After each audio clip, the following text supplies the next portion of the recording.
नमस्कार दोस्तों, एक बार फिर से आप सभी लोगों का स्वागत है हमारे चैनल देशमत पर। और मैं हूं अभिजीत शर्मा। मैं आपको बताते चलूं कि बिहार में छठे चरण के अंदर 8 लोकसभा सीटों पर चुनाव हुए थे। और मैं आपको बताते चलूं कि जिन 8 लोकसभा सीटों पर चुनाव हुए उसके अंदर शिवहर लोकसभा में मैं मौजूद था। और वहां पिछले 2 दिनों से वोटिंग करने के बाद में जब कैलकुलेशन निकाली तो मैंने यह पाया, वहां के बारे में, माहौल के बारे में मैंने भापा अच्छी तरीके से कि क्या वहां पे क्या कौन से समीकरण के हिसाब से कौन जीत रहा है।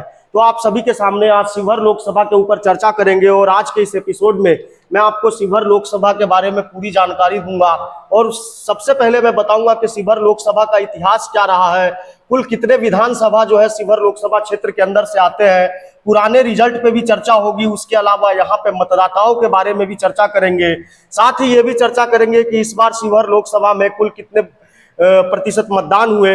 वहीं अगर हम बात करें जातिगत समीकरण की, तो जातिगत समीकरण के बारे में भी आज के इस एपिसोड में मैं बताऊंगा।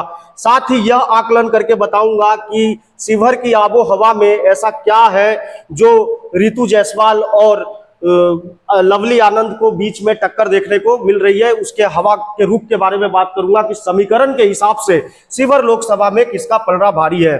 सबसे पहले मैं आपको बता दूं कि शिवहर लोकसभा जो है वो पहले मुजफ्फरपुर वेस्ट ईस्ट के नाम से लोकसभा हुआ करता था। कई प्रमुख स्वतंत्रता सेनानी यहाँ से जो है सांसद बन चुके हैं। इसके अलावा राम दुलारी देवी का नाम आपने सुना होगा, वो भी यहाँ से सांसद रही। अगर वर्तमान में मैं बात करूं तो साल 2014 से लेकर के 19 तक और फिर 19 से लेकर के 24 तक रमा देवी वहां से भारतीय जनता पार्टी के टिकट पर सांसद बन के आई है। लेकिन इस बार जो शिवहर लोकसभा थी वो जनता दल यूनाइटेड के खाते में चली गई। और चेतन आनंद जो शिवहर से विधायक है, उनकी मां लवली आनंद जो पहले यहाँ से सांसद भी रह चुके हैं, आनंद मोहन की पत्नी है, वो जेडीयू की उम्मीदवार थी। तो वहीं रितु जायसवाल के बारे में मैं बताऊं, गठबंधन की समर्थित प्रत्याशी थी रितु जायसवाल। सिंहवानू की मुखिया रह चुकी है, उपराष्ट्रपति पद से पुरस्कार से वो सम्मानित हो चुकी है और राष्ट्रीय जनता दल की महिला में सबसे तेज तर्रार नेत्री मानी जाती है। उनका घर सीतामढ़ी में है, लेकिन वो शिवहर जो लोकसभा है इस बार उनको वहां से जो है मौका मिला था पार्टी की तरफ से चुनाव लड़ने का। अब अगर मैं बात करूं कि शिवहर लोकसभा के अंदर कौन कौन से विधानसभा आते हैं, तो सबसे पहले मैं आपको बता दूं कि रीगा विधानसभा और बेलसंड विधानसभा जो सीतामढ़ी जिले के अंदर आते हैं, ये 2 विधानसभा सीतामढ़ी के हैं, वो शिवहर लोकसभा के अंतर्गत आते हैं। वहीं अगर मैं बात करूं पूर्वी चंपारण यानी कि मोतिहारी की, तो मोतिहारी के 3 विधानसभा, मधुबन विधानसभा, चिरैया विधानसभा और ढाका विधानसभा, ये 3 विधानसभा जो है पूर्वी चंपारण से कट करके शिवहर लोकसभा के अंदर आते हैं। और अगर जिस लोकसभा का नाम है शिवहर लोकसभा, वहां का सिर्फ एक ही विधानसभा क्षेत्र शिवहर विधानसभा क्षेत्र जो है शिवहर लोकसभा क्षेत्र के अंतर्गत आता है। और वर्तमान में यहाँ पर चेतन आनंद जो है यहाँ से विधायक और उनकी मां ने ही जनता दल यूनाइटेड की टिकट पर इस बार चुनाव लड़ा है। इसके इतिहास की अगर मैं बात करूं तो शिवहर लोकसभा में कुल अभी तक 10 सांसद बने हैं। चुनाव बहुत बार हुए, लेकिन जैसे आपको पता होगा कि आनंद मोहन 2-2 बार सांसद रहे। इसके अलावा रमा देवी वहां से 2-2 बार सांसद रही। तो कुछ इसी तरीके का कैलकुलेशन बताए तो 10 सांसद अभी तक शिवहर लोकसभा से प्रतिनिधित्व कर चुके हैं। और सबसे ज्यादा 7 बार जो है गौर करने वाली बात है, 10 सांसदों में 7 बार राजपूत समाज का जो है यहाँ से सांसद चुन करके बने हैं। तो कितना अहम हो जाता है ये फैक्टर, ये बहुत बड़ी बात है। मैं आपको बताते चलूं कि शिवहर लोकसभा के अंदर अगर मतदाताओं की अगर मैं बात करूं तो सबसे ज्यादा यहाँ पर जो है वैश्य समाज की जो है 25% की आबादी है। मतदाताओं में से कुल 25% जो है वैश्य समाज से आते हैं। वहीं अगर हम बात करें अनुसूचित जाति अनुसूचित जनजाति की, तो लगभग 20% के आसपास उनकी आबादी है। वहीं अगर मैं बात करूं मुस्लिम समुदाय की, तो मुस्लिम समुदाय की आबादी 18% के आसपास है। और मैं आपको बताते चलूं कि ढाका जो विधानसभा क्षेत्र है, ये अकेले इसके अंदर बहुत मुस्लिमों की संख्या बहुत ज्यादा है। इसलिए पूरे लोकसभा के अंदर शिवहर लोकसभा में मुस्लिम मतदाताओं की संख्या लगभग 18% के आसपास है। वहीं अगर मैं बात करूं स्वर्ण समाज की, तो स्वर्ण समाज के अंदर भूमिहार ब्राह्मण कायस्थ, उसके अलावा राजपूत समुदाय के लोग आते हैं। उनकी आबादी लगभग 17% के आसपास है। कुल 17% जो है मतदाताओं में से जो है 17% आबादी जो है वो स्वर्ण मतदाताओं की है। वहीं अगर हम पिछड़े समाज की बात करें तो पिछड़े समाज की जो है लगभग 20% के आसपास में जो है पिछड़े समाज की जो है वो मतदाताओं की संख्या है। अब मैं आपको बताना चाहता हूं कि जो 2019 के रिजल्ट की हम बात करते हैं, साल 2019 में मैं बताते चलूं कि रमा देवी यहां से बीजेपी के टिकट पर चुनाव लड़ा था और रमा देवी ने कुल जो है 6,08,678 मत प्राप्त किए थे। उसके अलावा अगर बात करें प्रतिशत की तो 60.59%, मतलब लगभग 61% के आसपास जो है वो रमा देवी को मतदान मिला था। वहीं अगर मैं बात करूं महागठबंधन के प्रत्याशी सैयद फैजल अली की, जो राष्ट्रीय जनता दल की टिकट पर चुनाव लड़ा था, उन्हें कुल 2,68,318 मत प्राप्त हुए थे और उनका जो है वोटिंग का प्रतिशत था उनके पक्ष में वो मात्र 26.71% था। वहीं अगर हम बात करें नोटा और निर्दलीय मतदाताओं की, जो कैंडिडेट थे और नोटा थे, उनके अगर मतदान की कुल संख्या अगर देखा जाए तो 1,25,000 के आसपास जो है लोगों ने, शिवहर लोकसभा क्षेत्र के लोगों ने जो है 1,25,000 नोटा और निर्दलीय को मतदान किया था। रुझानों की बात करें, अगर 2024 लोकसभा चुनाव में जिस प्रकार से तेजस्वी प्रसाद यादव जो है लगातार मेहनत कर रहे हैं, रितु जायसवाल को वहां से टिकट दिया गया था और मैं आपको बताते चलूं कि टिकट के दावेदार कई सारे लोग थे, लेकिन तेजस्वी यादव और लालू प्रसाद यादव ने, महागठबंधन ने जो है वो रितु जायसवाल पे भरोसा जताया था। वहीं मैं आपको बताते चलूं कि आनंद मोहन की पत्नी लवली आनंद, जो कुछ समय पहले तक जो है राष्ट्रीय जनता दल में थे, वो अभी हाल फिलहाल के अंदर जिस समय बिहार में सरकार जब बदली उस समय चेतन आनंद ने स्विच किया था और वो जनता दल यूनाइटेड की तरफ आ गए थे। अगर मैं बात करूं तो इस बार पूरे शिवहर लोकसभा के अंदर लगभग जो है 17,96,000, मतलब 18 लाख के आसपास जो है शिवहर लोकसभा में मतदाताओं की संख्या है। वहीं अगर मैं बात करूं तो 60% मतदान इस बार हुआ है शिवहर लोकसभा में और 60% मतदान का अगर आंकड़ा लगाए तो लगभग 10,77,000, 10,80,000 के आसपास लोगों ने अपने मताधिकार का प्रयोग किया है और 60% मतदान हुआ है। अब मैं आपको आकलन करके बताता हूं, जो हम लोगों ने वहां पे, जो हमें पता लगा, हर बूथ के हिसाब से हमने जोड़ा, जातिगत के हिसाब से जोड़ा और तब जाकर के ये रिपोर्ट हम बता रहे हैं। सबसे पहले ये जान लेते हैं कि वैश्य जो समुदाय है उनकी आबादी लगभग 4 लाख के आसपास है और 4 लाख के आसपास में उन्होंने लगभग 2,35,000 का मतदान का उपयोग किया है, मतलब 2,35,000 लोगों ने, वैश्य समाज के लोगों ने अपने मताधिकार का उपयोग किया है। वहीं अगर मैं मुस्लिम समुदाय की बात करूं तो मुस्लिम मतदाताओं की संख्या जो है लगभग 3,15,000 के आसपास है और उन्होंने लगभग 1,88,000 के आसपास में मतदान किया है। वहीं अगर मैं बात करूं यादव समुदाय की तो 1,75,000 के आसपास यादव समुदाय के वोटर्स की संख्या है और उनकी मतदान करने की जो क्षमता है वो इस बार उन्होंने मतदान किया है। 1,05,000 यादव मतदाताओं ने कुल अपना मतदान डाला है। वहीं अगर मैं बात करूं राजपूत समुदाय की तो राजपूत समुदाय के 1,70,000 के आसपास मतदाता है। हालांकि आंकड़ा थोड़ा बहुत आगे पीछे हो सकता है, लेकिन लोकसभा चुनाव में ये कोई खैर ज्यादा मायने नहीं रखता है। मैं आपको बताते चलूं कि 1,70,000 राजपूत वोटर्स है, जिसमें से 1,02,000 राजपूत वोटर्स ने अपने मताधिकार का प्रयोग किया। वहीं अगर मैं बात करूं भूमिहार समाज की तो भूमिहार समाज की जनसंख्या कुल वहां पे 1 लाख के आसपास है। 1 लाख मतदाता है भूमिहार समाज के, जिनमें 55,000 ये अप्रत्याशित है, क्योंकि ऐसा माना जाता है कि लगभग 50% के आसपास भूमिहार जो मतदाता है वो अपने मताधिकार का उपयोग करते हैं। लेकिन शिवहर में कुछ अलग देखने को मिला और 55,000 जो मतदाता थे भूमिहार समुदाय के, उन्होंने मतदान किया। वहीं अगर मैं बात करूं ब्राह्मण समुदाय की तो ब्राह्मण के 75,000 वोटर्स है वहां पे और उनमें से लगभग 40,000 वोटर्स ने अपने मताधिकार का प्रयोग किया। और वहीं अति पिछड़ा समुदाय की अगर मैं बात करूं, जिसके अंदर कई सारी जातियां आती है, वहीं मैं बात करूं तो अति पिछड़ा समाज के लगभग 2 लाख मतदाता है, जिनमें 1,15,000 के आसपास लोगों ने मताधिकार का प्रयोग किया। वहीं कुशवाहा और कुर्मी वोटर्स की अगर मैं बात करूं तो 1.25 लाख के आसपास उनकी जनसंख्या है।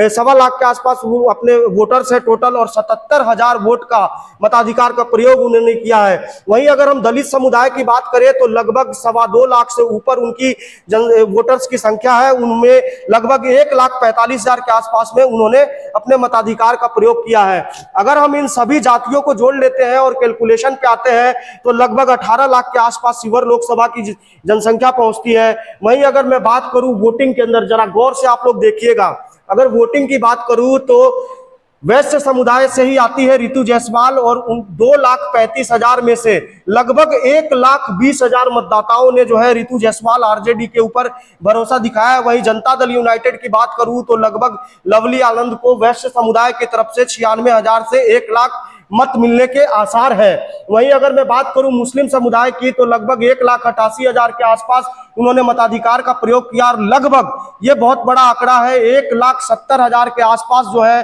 वो मुस्लिम मतदाताओं ने जो राष्ट्रीय जनता दल रितु जायसवाल को मतदान किया। वहीं 9400 के आसपास जो है वो जनता दल यूनाइटेड के पक्ष में आता दिख रहा है। वहीं अगर मैं बात करूं तो 9,000 वोटर्स जो है उन्होंने इंडिपेंडेंट या अन्य कैंडिडेट जो वहां खड़े थे उनके ऊपर भी वोट दिया है।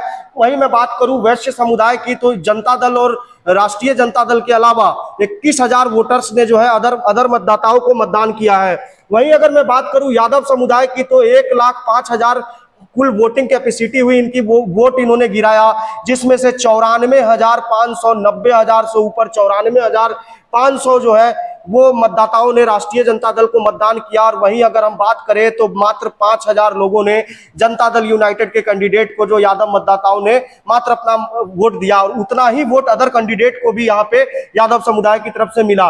वहीं अगर हम बात करें राजपूत समुदाय की तो 1,02,000 1,05,000 के आसपास उन्होंने कुल मतदान किया, जिसमें से मात्र 5,000 वोट ही रितु जायसवाल को मिलता हुआ नजर आ रहा है राष्ट्रीय जनता दल को। वहीं अगर मैं बात करूं तो लगभग 92,000 से 95,000 के बीच में जो है ये मतदान जो है लवली आनंद के पक्ष में हुआ है और 5,000 अदर कैंडिडेट को वोट मिलते हुए नजर आ रहे हैं। वहीं हम बात करें भूमियार समुदाय की तो उसमें 55,000 वोटिंग की है उन्होंने और 55,000 में से 3,000 वोट ही राष्ट्रीय जनता दल या रितु जायसवाल को मिलता हुआ नजर आ रहा है। वहीं 52,000 के आसपास और 50,000 के आसपास जो है जेडीयू के खाते में ये जाता हुआ नजर आ रहा है। वहीं हम बात करें कि अदर कैंडिडेट को तो 3,000 वोट उनको मिलता हुआ नजर आ रहा है। हम बात करें भूमियार ब्राह्मण समुदाय की, अगर मैं बात करूं तो 75,000 के आसपास उन्होंने कुल मतदान किया है। उसमें से 40,000 उन्होंने वोटिंग 75,000 में से 40,000 ब्राह्मण समुदाय के लोगों ने वोट किया है। उसमें से मात्र 2,250 वोट हमारे आकलन के हिसाब से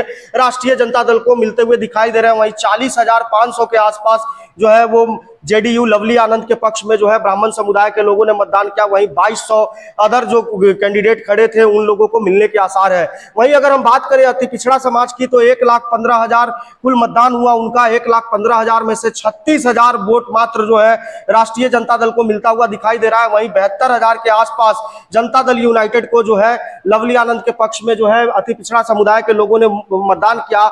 वहीं 12,000 जो है मतदान जो है अलग अदर कैंडिडेट्स को मिलने के आसार है। वहीं सबसे बड़ा फैक्टर की अगर मैं बात करूं तो इस बार सबसे ज्यादा जो चर्चा बिहार के अंदर रही वो कुशवाहा और कुर्मी समुदाय की रही। उनके कुल 77,000 मतदान हुए। 77,000 में से मात्र 22,000 लोगों ने जो है 22 से 23,000 लोगों ने राष्ट्रीय जनता दल के ऊपर भरोसा दिखाया, रितु जायसवाल के ऊपर भरोसा दिखाया। फिर 45,000 वोट जो है वो जनता दल यूनाइटेड के कोर वोटर्स माने जाते हैं। तो कुशवाहा और कुर्मी समुदाय के लोगों ने 45,000 मतदान जो है जेडीयू के पक्ष में किया, यानी लवली आनंद के पक्ष में किया। वहीं 7,500 के आसपास मतदान जो है वो अदर कैंडिडेट को मिलते हुए दिखाई दे रहे हैं। वहीं अगर हम बात करें दलित समुदाय की तो लगभग 1,45,000 उन्होंने मतदान किया है। 1,45,000 के आसपास उन्होंने वोट किया है, जिसमें से सबसे बड़ी बात मैं आपको बताना चाहता हूं कि जिसमें 85,320 मतलब 85,000 के आसपास, 1,45,000 में से 85,000 के आसपास जो है राष्ट्रीय जनता दल के खाते में ये मिलने के आसार है। और ये सबसे बड़ी छलांग अगर कही जाए राष्ट्रीय जनता दल की तो सबसे बड़ी छलांग जो है उन्होंने यहाँ पे दलित समुदाय के अंदर लगाई है और मात्र 42,660 वोट जो है लवली आनंद को मिलते हुए नजर आ रहे हैं। वहीं 14,000 के आसपास जो है अदर कैंडिडेट को मिलते हुए नजर आ रहे हैं। तो अब अगर हम बात करें कि 10, 17, 18 लाख लोगों में से लगभग जो है 10 लाख लोगों ने 10,60,000 लोगों ने जो है अपने मताधिकार का प्रयोग किया। जो और आंकड़ों की अगर हम बात करें तो 5,38,130 वोट जो है राष्ट्रीय जनता दल रितु जायसवाल को मिलता हुआ नजर आ रहा है। वहीं जेडीयू की मैं बात करूं तो लवली आनंद 4,54,830 वोट उनको मिलता हुआ नजर आ रहा है। वहीं अगर अदर कैंडिडेट की मैं बात करूं तो लगभग 80,000 के आसपास में उनको मतदान मिलता हुआ नजर आ रहा है। मैं आपको बताते चलूं कि ये जो आप देख रहे हैं आंकड़ा, इसमें थोड़ा बहुत आगे पीछे हो सकता है, लेकिन ग्राउंड की रियलिटी और वोटर्स के सर्वे के हिसाब से यह कहना बिल्कुल भी गलत नहीं होगा कि रितु जायसवाल शिवहर लोकसभा क्षेत्र से आगे रेस में आगे है और लवली आनंद जो है रेस में काफी पीछे हो चुकी है। और एक कारण इसका यह भी हो सकता है कि जिस तरीके से जो मनोज झा ने राज्यसभा सदन में जो ठाकुर और पानी को लेकर के जो बात कही थी, उसके अलावा चेतन आनंद का वो ट्वीट जिसमें ये कहा गया था कि हमारे ठाकुर के कुओं में बहुत पानी है, सबको पिलाना पड़ेगा, वो कहीं ना कहीं ये माइनस पॉइंट जो है नजर आता हुआ नजर आ रहा है। इस ट्वीट के कारण जो कुछ जो दलित वोटर्स है और अति पिछड़ा वोटर्स है वो कहीं ना कहीं जेडीयू खेमे से फिसलते हुए नजर आए। और शिवहर विधानसभा की मैं बात करूं जहां से विधायक चेतन आनंद है, अगर वहां ग्राउंड रियलिटी की बात करूं तो शिवहर विधानसभा के अंदर चेतन आनंद की कोई खास भूमिका नहीं देखी गई। उनको जिताया गया वहां से, राष्ट्रीय जनता दल की टिकट पर वो विधायक बने, लेकिन उस क्षेत्र के लिए उन्होंने कुछ अप्रत्याशित काम नहीं किए। इस कारण ये भी कहीं ना कहीं जो है ये अंतर पैदा करने में हो सकता है। तो ये हमारी रिपोर्ट है और मैं आपको ये चीज बिल्कुल स्पष्ट कर देना चाहता हूं कि राष्ट्रीय जनता दल की जो कैंडिडेट है रितु जायसवाल, वो यहां से जीतती हुई नजर आ रही है। और हमारे आंकड़ों के हिसाब से लगभग जो है 83,300 वोटों का मिनिमम अंतर रहेगा। वही अधिकतम वोटों की अगर मैं बात करूं तो 1,35,535 वोटों तक रितु जायसवाल के जीतने के आसार है। मतलब कि रितु जायसवाल लड़ाई में काफी आगे है। हालांकि 4 तारीख को ही पता लगेगा कि हमारी रिपोर्ट कितनी सही है, लेकिन अगर आंकड़ों और हवा और रुख की बात करें और वोटर्स के मिजाज की बात करें तो उस हिसाब से रितु जायसवाल शिवहर लोकसभा से काफी आगे दिखाई दे रही है। तो ये थी हमारी शिवहर लोकसभा के बारे में। और आने वाले दिनों के अंदर मैं आपको पाटलिपुत्रा और पटना साहिब सहित काराकाट के बारे में भी मैं आपको बताऊंगा आकलन करके कि वहां के वोटर्स के हिसाब से कौन लड़ाई में सबसे आगे है। फिलहाल के लिए इतना ही। बहुत सारा प्यार और आशीर्वाद देने के लिए बहुत बहुत धन्यवाद।